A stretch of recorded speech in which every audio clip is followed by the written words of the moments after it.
देखो ये अर्थ है और ये सन है और इन दोनों के बीच का जो डिस्टेंस है वो लगभग 151 मिलियन किलोमीटर्स का है। लेकिन आदित्य L1 जो कुछ दिन पहले 2 सितंबर को 11:50 पर सक्सेसफुली लॉन्च हुआ वो अर्थ से सिर्फ 1.5 मिलियन किलोमीटर्स की दूरी तक ही जाएगा, यानी इस पॉइंट तक ही जाएगा जिसे स्पेस की लैंग्वेज में लैग्रेंज पॉइंट बोला जाता है। आप साफ साफ देख पा रहे हो कि अर्थ और सन के बीच में टोटल ऐसे 5 लैग्रेंज पॉइंट्स हैं, L1, L2, L3, L4 और L5। और ये वाला जिसपे आदित्य L1 जाएगा ये L1 पॉइंट है। इसलिए सन की स्टडी के लिए भेजी गई इस ऑब्जर्वेटरी का नाम आदित्य L1, आदित्य मतलब सूर्य और लैग्रेंज पॉइंट 1 पर जाएगा इसलिए L1। लेकिन इस वीडियो में रिवर्स क्वेश्चनिंग करेंगे।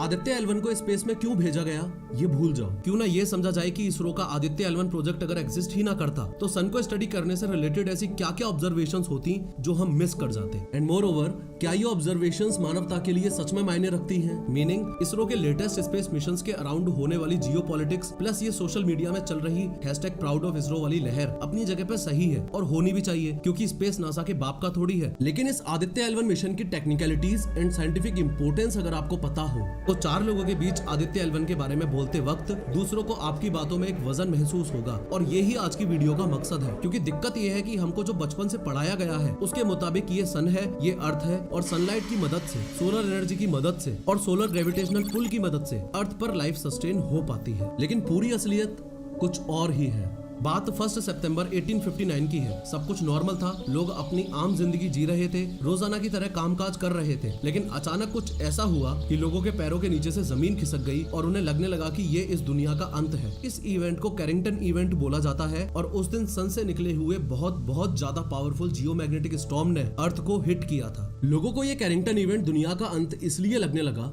क्योंकि पूरी दुनिया भर में आसमान का कलर ही चेंज हो गया था। ऑलमोस्ट हर जगह आसमान लाल पड़ गया था। आधी रात को लोगों को ऐसा फील होने लगा था जैसे सुबह हो गई हो। सुबह की लालिमा हर जगह फैल गई थी। होपफुली आपने नॉर्दर्न लाइट्स के बारे में सुना या देखा होगा, जो आप नॉर्वे से या दुनिया की कई और जगह से देख सकते हो। जिन लोगों को बिल्कुल आइडिया नहीं है उनको ये भी बता दूं कि ये इंडिया है और ये नॉर्वे है। तो कैरिंगटन इवेंट के दौरान ये नॉर्दर्न लाइट्स सिर्फ पोल्स पर सीमित ना रहकर और जगह से भी देखी जा सकती है। लोग एक तरीके से पगला गए थे और समझ ही नहीं आ रहा था कि ये सब क्या हो रहा है। दुनिया भर में टेलीग्राफ ऑपरेटर्स जैसे ही बटन को टच करते वैसे ही बिजली के झटके लग रहे थे। पूरी दुनिया से रिपोर्ट्स आई थी कि टेलीग्राफ स्टेशंस में ऑटोमेटिकली आग लग गई है। बिना बैटरी के टेलीग्राफ ऑपरेट कर रहे थे, एक जगह से दूसरी जगह ऑटोमेटिकली मैसेजेस जा रहे थे। ये कुछ ऐसा ही था कि आज के जमाने में आप लैपटॉप चार्ज करने के लिए पावर सॉकेट में चार्जर लगा दो लेकिन बटन चालू मत करो और उसके बाद भी पावर ट्रांसफर होती रहे और कुछ केसेस में पावर इतनी ज्यादा हो कि सब कुछ फूक जाए। एस्ट्रोफिजिसिस्ट साफ साफ ये बात बोलते हैं कि कैरिंगटन इवेंट दोबारा भी हो सकता है। लेकिन उस टाइम तो सिर्फ टेलीग्राफ थे, आज तो पूरी दुनिया ही इलेक्ट्रिसिटी से ऑपरेट होती है।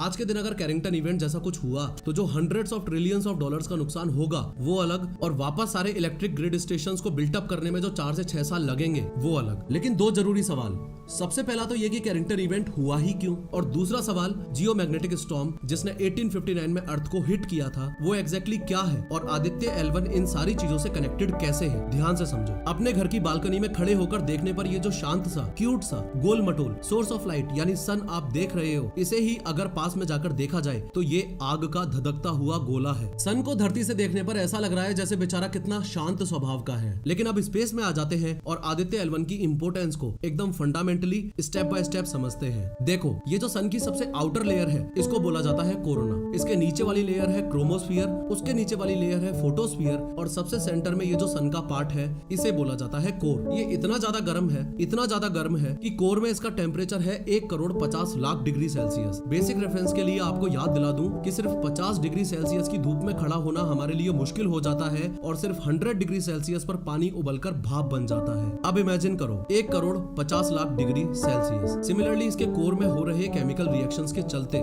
साइंटिस्ट इसे नेचुरल न्यूक्लियर रिएक्टर बुलाते हैं और इन सारे फिनोमेना के चलते जो मैग्नेटिक फील्ड जनरेट होता है वो सन की आउटर लेयर्स को भी इंपैक्ट करता है। As a result of which CMEs, solar flares और सोलर विंड्स जनरेट होती हैं। अपनी स्क्रीन पर साफ साफ आप ये एक सोलर फ्लेयर देख पा रहे हो। इसका साइज अर्थ से भी कई गुना बड़ा हो सकता है और कोई दिक्कत नहीं थी अगर ये सन सोलर स्टॉर्म्स अपने से दूर ना फेंकता तो। लेकिन दिक्कत वाली बात ही ये है कि सन समय समय पर स्पेस में सोलर स्टॉर्म्स लगातार फेंकता रहता है। पर इंपॉर्टेंट क्वेश्चन तो ये भी है कि अगर सन सोलर स्टॉर्म या जियोमैग्नेटिक स्टॉर्म्स को समय समय पर धरती पर फेंकता रहता है तो हम अभी तक जिंदा कैसे हैं? अभी तक जल के भस्म क्यों नहीं हुए? और इसका आंसर है अर्थ का मैग्नेटोस्फीयर। 3D एनिमेशन की मदद से ध्यान से समझो कि कैसे ये सोलर स्टॉर्म्स पूरे स्पेस वेदर को इम्पैक्ट करते हुए और धधकते हुए पृथ्वी की ओर बढ़ रहे, और कैसे अर्थ का मैग्नेटोस्फीयर या दूसरे शब्दों में कहूँ तो अर्थ का मैग्नेटिक फील्ड एक प्रोटेक्टिव लेयर बनाकर हमको सुरक्षित रखता है। लेकिन जब कैरिंगटन इवेंट हुआ तब ये मैग्नेटोस्फीयर कहाँ था? उस समय अर्थ के मैग्नेटिक फील्ड ने और एटमॉस्फेयर ने अर्थ को प्रोटेक्ट क्यों नहीं किया? देखो, जितने भी सोलर स्टॉर्म्स या जियोमैग्नेटिक स्टॉर्म्स सूर्य स्पेस वेदर में फेंकता है, सबकी इंटेंसिटी सेम नहीं होती। जो 1859 में आया वैसा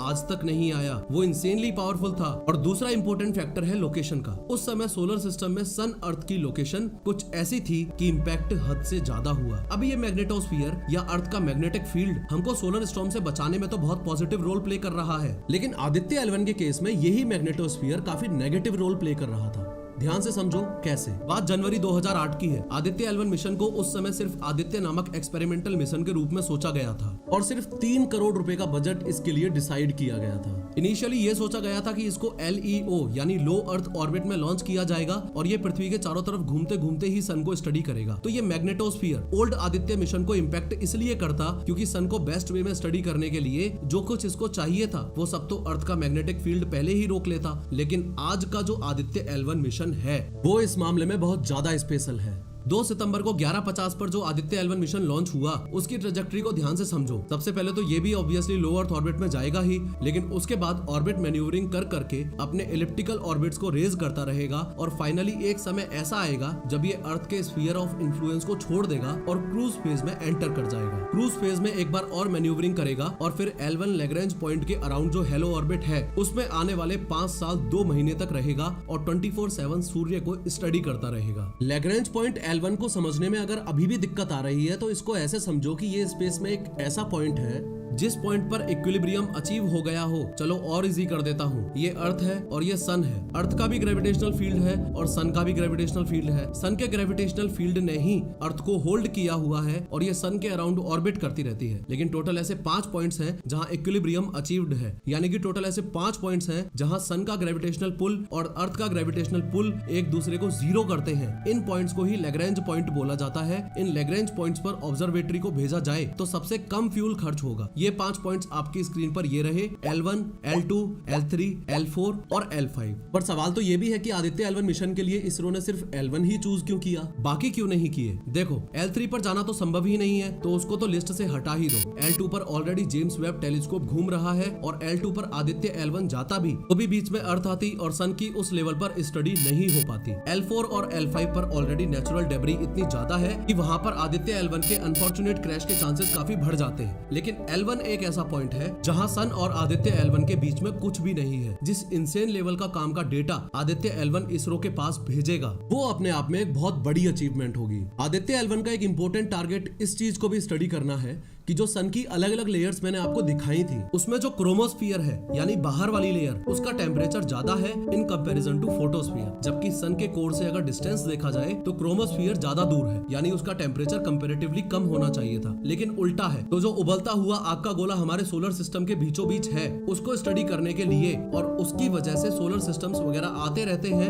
यानी स्पेस वेदर को स्टडी करने के लिए इसरो ने आदित्य L1 को सक्सेसफुली लॉन्च कर दिया है। आदित्य L1 में टोटल 7 पेलोड्स लगाए गए हैं और ये पेलोड्स ही स्पेस वेदर को स्टडी करेंगे। 7 में से total 4 payloads remote sensing payloads की कैटेगरी में आते हैं और बाकी 3 इन सितु पेलोड्स की कैटेगरी में आते हैं। इन सितु पेलोड्स का मीनिंग है कि ऐसे पेलोड्स जो L1 पॉइंट पर सोलर विंड्स और रेडिएशंस के टच में आएंगे, लेकिन रिमोट सेंसिंग पेलोड्स का मीनिंग है कि ऐसे पेलोड्स जो सन को एक डिस्टेंस से स्टडी करेंगे। ओवरऑल मीनिंग ये है कि अर्थ पर अगर लाइफ को बहुत अच्छे से समझना है तो सन को स्टडी करना रियली इंपॉर्टेंट है और हमेशा ही जियोपॉलिटिक्स से थोड़ा सा साइड हटके इसरो के हर मिशन के साइंटिफिक एस्पेक्ट को भी समझना बहुत ज्यादा जरूरी है। यार इस वीडियो पे क्लिक करके ध्यान से समझो कि चंद्रयान 2 के साथ एग्जैक्टली क्या गड़बड़ी हुई थी।